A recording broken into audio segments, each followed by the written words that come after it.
Just outside Zurich, Switzerland, more than a dozen massive fans are fast at work, cleaning the air of carbon dioxide.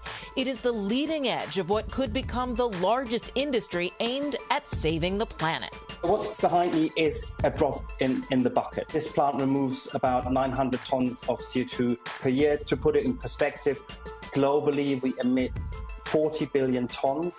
But the bucket is getting bigger quickly as new companies like Climeworks, as well as governments, seek to monumentally expand what is called direct carbon capture. Here's how Climeworks' system works.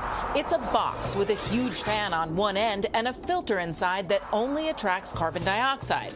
The fan sucks the air through the filter, and once the filter is saturated, the box is closed. It's then heated to 100 degrees Celsius, and pure carbon dioxide is released and collected.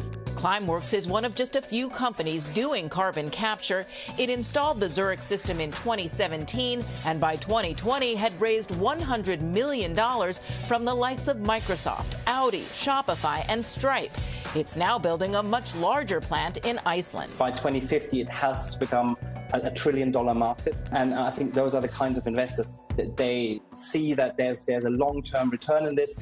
He likens it to the fast rise of electric vehicles, solar panels, and wind farms. Now, the state of California is working on plans to use carbon capture to reach its aggressive goal of carbon neutrality. We have to try to proceed. There's no choice. We have to sequester carbon at a high rate. Ken Alex is the director of Project Climate at the Center for Law, Energy, and Environment at UC Berkeley. Carbon capture technology has been around for a while, he notes, but was considered too expensive. The price has already come down dramatically, and as it scales up, I think it's not unrealistic to think that this is a viable opportunity.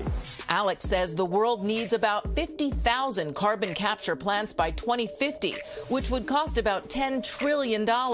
A colossal investment, no question, but with ample potential returns, beyond, of course, saving the planet. The captured carbon dioxide can be used to make fuel, plastics, even bubbles. Climeworks sells some of its CO2 to Coca-Cola. Ironically, oil producers like Exxon and Chevron are investing heavily in carbon capture because the carbon can be used to release trapped oil underground. Yeah, in order to stick within the safe levels of global warming, we have to expand this. This is not a question of can we, it's a question of we have to. It's a new industry and it's just getting its feet wet, but I think the possibilities are quite substantial. And that will likely happen given progress made on streamlining the carbon credit market at the UN Climate Summit in Glasgow last month. Parties agreed to new rules governing the market, which will allow countries to partially meet their climate targets by buying carbon offsets. Carbon capture is a major offset. Back to you.